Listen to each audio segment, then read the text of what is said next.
A gente vai ver agora o secretário de Assuntos Exteriores do Reino Unido. E hoje o Globo News Internacional recebe o ministro, no caso, secretário das Relações Exteriores do Reino Unido, Sir James Cleverly.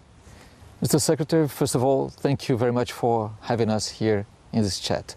I know that you're in Brazil wrapping up a short visit, short but intense, in South America. What do you make of it so far? Well, I've really enjoyed my trip to this region. The UK and South America have a long-standing relationship. In the ambassador's residence here, there's a portrait of Cochrane on the wall, reminding me that this is a relationship 200 years in the making. And as much as I enjoy the history, what's really exciting is how many ideas I've discussed about the future of UK's relationship with South America, and also here in Brazil, UK's relationship with your country and your government. So a really, really exciting visit. But there are also some bits that are a bit uneasy. For instance, talking about the Russian war of aggression in Ukraine. We know that Brazil and the UK have different positions, not about the aggression itself, but the best way to try and tackle it and face it and solve it, hopefully, in some future. What are the perspectives for building some sort of consensus between our two governments in this issue? Well, I think in many ways, Brazil and the UK share a position. Brazil has voted consistently to condemn Russia's actions at the United Nations. We really value Brazil's voice on this. President Lula has spoken about the desire for peace. We completely understand that, and we agree that we should try and get peace to Ukraine as quickly as possible. The UK's position is that the best way of bringing this war to a conclusion would be for Russia to withdraw its troops from Ukraine. Russia could end this war like that, and I think that the whole world should call upon Russia to do so. From the UK's point of view, we've applied sanctions against Russia, and we have delivered military support to Ukraine so they can defend themselves. We are able to do that. Our political structure, our constitutional structure allows us to do that. But I recognise Brazil has a different legal and constitutional position. But we will continue working closely with Brazil and our other friends around the world to try and bring a fair and sustainable peace to Ukraine, giving Ukraine, once again, territorial integrity and supporting the UN Charter, which is something that I think all agree is important. And do you think that working this way, we're talking about months, we're talking about, do you have any idea of perspective in time of what could that be? Wars are almost impossible to predict. What we have seen throughout this is that the Russian armed forces have performed much worse than expected, and the Ukrainian armed forces have performed much better than expected. From the UK's point of view, we would like to see this war over quickly. As I say, Russia could bring this war to an end instantly by withdrawing its troops. But Ukraine absolutely has the right to defend itself and defend itself robustly. We're very keen to support it. We hope that self-defense is effective and effective quickly. But the point that we have made from the UK, both directly to the Ukrainians and also to the world, is that we will back them until this is done. Mm-hmm. We hope this is done quickly, but if it does take longer, we will back them for longer. Tá aí, Guga Chakra, aí uma conversa eu tirei, né, esse visual Globo News Internacional, botei meu paletó e gravata, afinal de contas ia falar com o secretário de Relações Exteriores, temas delicados, mas eu achei notável a posição dele bastante contida até.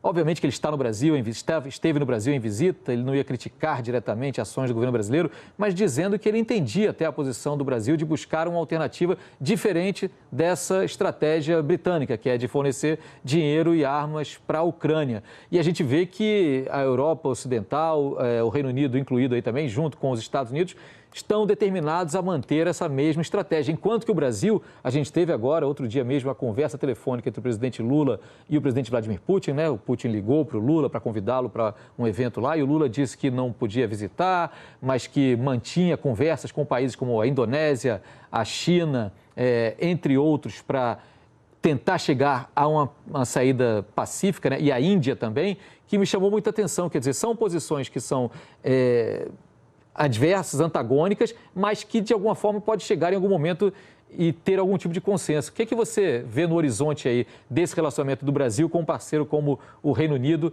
nessa questão da Ucrânia? Vamos concordar ou vamos discordar até o final? Olha, achei impressionante, ele demonstrou muita maturidade, respeitando uma posição que, quer dizer, embora ambos compartilhem da opinião de que a invasão da Rússia à Ucrânia é errada, né? Ambos condenam a invasão, que tem estratégias diferentes por contextos diferentes dos países. Ele coloca claramente, ele está numa situação diferente do Brasil, até por questões legais e constitucionais, mas não só isso, também até pela proximidade, pela história toda, cada país acaba tendo a sua linha. Não foi de forma alguma arrogante na sua postura, como outras lideranças internacionais foram, que discordam, que acham que o mundo todo tem que aplicar sanções à Rússia, tem que armar a Ucrânia. Ele não, entende que o Brasil é diferente do Reino Unido, que para o Reino Unido, sim, faz sentido levar adiante essa estratégia. Para o Brasil, por ter um contexto diferente, é compreensível que haja de uma forma distinta, extremamente madura a posição do secretário britânico, Lins. E a gente tem uma segunda parte da conversa também com o secretário James Cleverly, na qual a gente falou da crescente presença da China no mundo, e que faz sentido, a China, segunda economia mundial, e essa presença em especial na América Latina. Vamos ver o que ele disse. How do you see and how the UK government view the growing presence of China in South America? Not only South America, it's growing in Africa, in Asia of course, but in South America specifically. Do you see it as a threat or as just a fact that we have to deal with of our time? China has become an increasingly significant economic power on the world stage. I'm very pleased that China has lifted millions of its own people out of poverty by being much more open to trade and commerce and moving away from the political ideology that it's harmed its people in previous decades. So that is a good thing. I think there are some practices that the British government are uncomfortable with, and we've raised this with China directly. But of course, we understand that countries will want to have a trading relationship with China. Indeed, the UK has a trading relationship with China. So we are going to have to compete. We are going to have to make sure that countries like Brazil recognise the benefit of a stronger commercial relationship with the UK. We think our investment options are really appealing to countries around the world. And so, the world becomes a more competitive place and we have to work harder. And that is not something to necessarily be negative about. It's a recognition that the world is a competitive place. But the UK is absolutely ready to compete, and we think our offer to the globe is a really good one. Tá aí, Guga. Achei também que ele deu uma desidratada aí na questão ideológica da relação com a China, pesou mais a mão no fato de que o mundo é um mundo construído também em cima da competitividade dos países, da competição entre eles, né? O que você achou desse tom diplomático do secretário de Relações Exteriores britânico?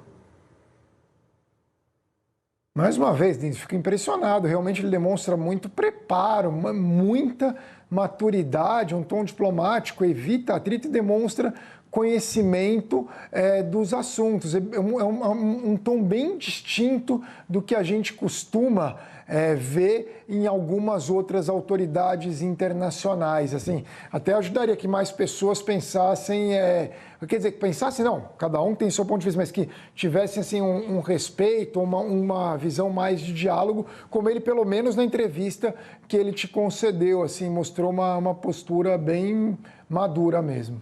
Pois é, eu saí com a impressão parecida da entrevista. O Google ainda falou das boas expectativas de aumento dos intercâmbios comerciais e tecnológicos com o Brasil. Estava muito impressionado, ele tinha passado pela Amazônia, uma visita bem rápida, mas tem um projeto de cooperação científica importante ali sobre os efeitos das emissões de CO2 nas florestas. E ele está, digamos assim, se mostrou bastante empolgado com as possibilidades dessa cooperação. Achei bem interessante, pelo menos pelo tom. É bom, às vezes, a gente tirar um pouquinho do maniqueísmo dessas discussões e debates e tentar ser um pouco mais pragmáticos e levando em conta o que cada país pensa. Nesse ponto, um secretário de Relações Exteriores de um governo conservador, como é o governo do Rishi Sunak, vindo ao Brasil e tecendo essas argumentações de uma forma bem ponderada. Vale a pena a gente ficar de olho no James Cleverly e em outras participações dele mais adiante também. Agora,